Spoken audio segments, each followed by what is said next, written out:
Good morning students. आज आपको व्यवहारवादी उपागम के बारे में बताया जाएगा। व्यवहारवादी उपागम के अंतर्गत सर्वप्रथम आता है व्यवहारवाद से अभिप्राय। द्वितीय महायुद्ध के पश्चात परंपरागत राजनीति विज्ञान के विरोध में एक व्यापक क्रांति प्रारंभ हुई। समाज विज्ञान के सभी विषय इस क्रांति से प्रभावित हुए। इस क्रांति को ही व्यवहारवाद का नाम दिया गया। व्यवहारवादी उपागम नए राजनीति विज्ञान से इतना अधिक जुड़ा हुआ है कि इसे राजनीति के वैज्ञानिक अध्ययन का सहचर भी कहा जा सकता है। कभी कभी तो यह भी माना जाता है कि अन्य अनेक उपागम जैसे संचार सिद्धांत, प्रकार सिद्धांत आदि व्यवहारवादी क्रांति की उपज है। व्यवहारवाद एक बौद्धिक प्रवृत्ति है तथा इसे एक निश्चित शैक्षणिक आंदोलन कहा जा सकता है। हम इसे अमेरिकी राजनीति विज्ञान की जटिल विचारधारा के साथ भी जोड़ सकते हैं, जो स्वयं अपने आप में एक कठोर अनुभववाद, मानव आचरण के संबंध में वैज्ञानिक सिद्धांत तथा सत्यापन योग प्रक्रिया के प्रयोग पर बल देता है। अब व्यवहारवाद से की परिभाषा क्या है, इसका क्या अभिप्राय है। डेविड स्टन के अनुसार व्यवहारवादी शोध वास्तविक व्यक्ति पर अपना समस्त ध्यान केंद्रित करते हैं। व्यवहारवाद के अध्ययन की इकाई मानव का ऐसा व्यवहार है जिसका प्रत्येक व्यक्ति द्वारा पर्यवेक्षण, मापन और सत्यापन किया जा सकता है। व्यवहारवाद राजनीतिक व्यवहार के अध्ययन से राजनीति की संरचनाओं, प्रक्रियाओं इत्यादि के बारे में वैज्ञानिक व्याख्याएं विकसित करना चाहता है। डेविड ट्रूमैन के अनुसार व्यवहारवादी उपागम से अभिप्राय है कि अनुसंधान व्यवस्थित हो तथा उसका प्रमुख आग्रह आनुभविक प्रणालियों के प्रयोग पर होना चाहिए। निष्कर्ष के तौर पर कहा जा सकता है कि व्यवहारवाद एक ऐसा दृष्टिकोण है जिसका लक्ष्य विश्लेषण की नई इकाइयों, नई पद्धतियों, नई तकनीकों, नए तथ्यों और एक व्यवस्थित सिद्धांत के विकास को प्राप्त करना है। व्यवहारवाद की आधारभूत मान्यता यह है कि प्राकृतिक विज्ञानों और समाज विज्ञानों के बीच एक गुणात्मक निरंतरता है। अब आता है व्यवहारवादी उपागम का विकास। ग्राहम बालास की पुस्तक है एक ह्यूमन नेचर इन पॉलिटिक्स तथा आर्थर वेंटले की पुस्तक है द प्रोसेस ऑफ गवर्नमेंट। ये सब 1908 में आई, प्रकाशित हुई थी। ये बहुत ही व्यवहारवाद के संबंध में बहुत ही इम्पोर्टेंट पुस्तक है। उस समय इन दोनों पुस्तकों का प्रकाशन राजनीति विज्ञान की अध्ययन प्रणालियों में परिवर्तन का प्रतीक था। अब राजनीति की अनौपचारिक प्रक्रियाओं पर अधिक और राज्य की राजनीतिक संस्थाओं पर कम बल दिया जाने लगा। राजनीति विज्ञान के अध्ययन में समाजशास्त्र, मनोविज्ञान जैसी सामाजिक विज्ञान की शाखाओं का भी खुलकर प्रयोग किया जाने लगा। व्यवहारवाद उपागम द्वितीय विश्व युद्ध की जटिल परिस्थितियों की उपज है। द्वितीय विश्व युद्ध के समय अनेक यूरोपीय विद्वानों को भागकर अमेरिका जाना पड़ा। युद्धकालीन परिस्थितियों ने इन्हें अनुभववादी तथा मूल्य निरपेक्ष बना दिया तथा इन्होंने व्यवहारवादी आंदोलन को जन्म दिया। व्यवहारवाद का आधार अनुभववाद है।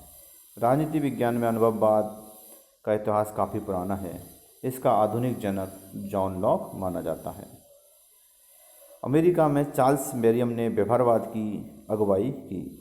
चार्ल्स मेरियम की पुस्तक है न्यू एस्पेक्ट्स ऑफ पॉलिटिक्स सन 1925 अनुभववादियों की प्रेरणा का स्रोत बन गई। मेरियम के अधीन राजनीति शास्त्रियों के समूह ने राजनीति विज्ञान को समाजशास्त्र, मनोविज्ञान, दर्शन, सांख्यिकी, अर्थशास्त्र एवं मानव शास्त्र जैसे विज्ञानों के निकट लाने का हर संभव प्रयत्न किया। राजनीतिक प्रक्रिया के अध्ययन में सन 1925 से महत्वपूर्ण विकास हुआ, जिनमें से कुछ का उल्लेख यहाँ किया जा सकता है। जैसे राजनीतिक तथ्यों से मापन विधि को लागू करने की बढ़ती हुई अभिरुचि द्वितीय विश्व युद्ध के पूर्ववर्ती काल में स्पष्ट रूप से दृष्टिगत हुई है। इन अध्ययनों में गॉस्नेल, राइस, कैटलिन, अल्पर्ट, गीज, बॉयस, थर्स्टन तथा फ्लोरस की कृतियों का उल्लेखनीय हैं। शिकागो विश्वविद्यालय की त्रिमूर्ति टीवी स्मिथ, चार्ल्स मेरियम तथा हेराल्ड लासवेल को अभिनव राजनीति विज्ञान का संस्थापक कहा जा सकता है। Charles मेरियम social science research council के पहले चेयरमैन थे, जिन्होंने न्यू एस्पेक्ट्स ऑफ पॉलिटिक्स पुस्तक लिखकर समाज राजशास्त्र को विज्ञान बनने का नारा दिया।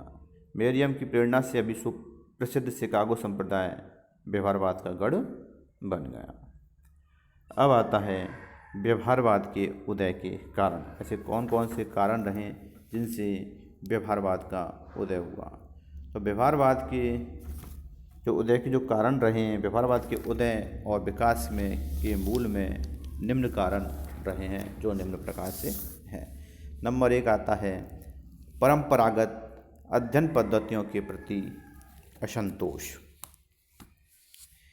20वीं शताब्दी के प्रारंभ में अनेक राजनीति शास्त्रियों को परंपरागत राजनीति शास्त्र की अध्ययन पद्धतियों के परिणामों से निराशा हुई।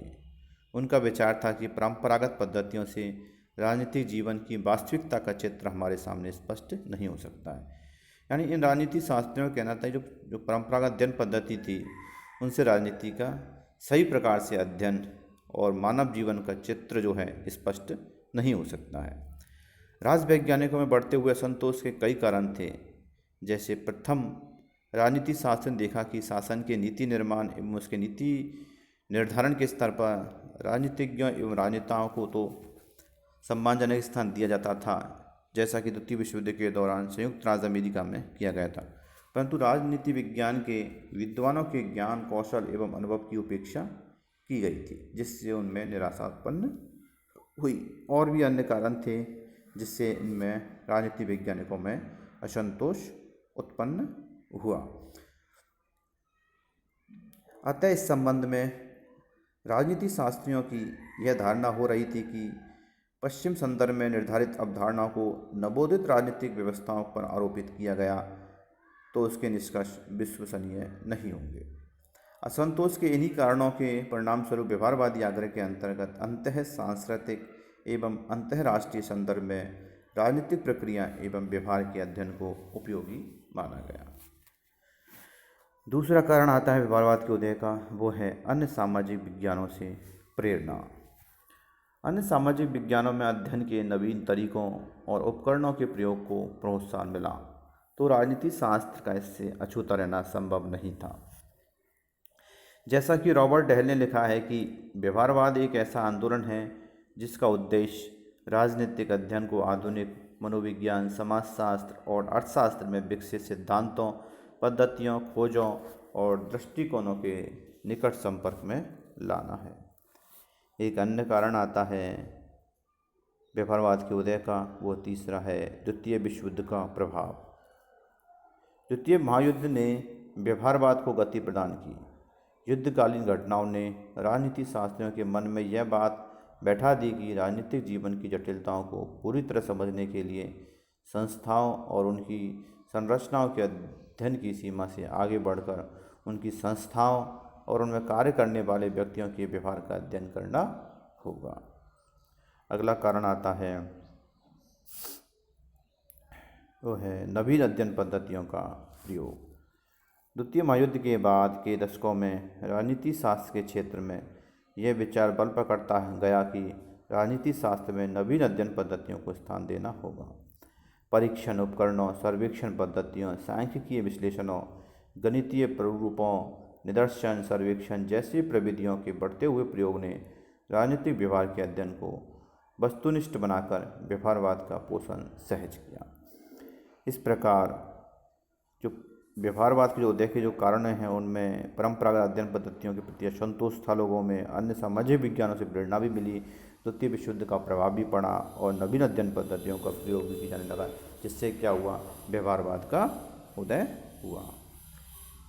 इस प्रकार आज आपको जो व्यवहारवादी उपागम के बारे में उसका अभिप्राय है, उसका किस प्रकार से विकास हुआ, उससे कौन कौन से उदय के कौन कौन से कारण थे, उसके बारे में बताया गया है। धन्यवाद।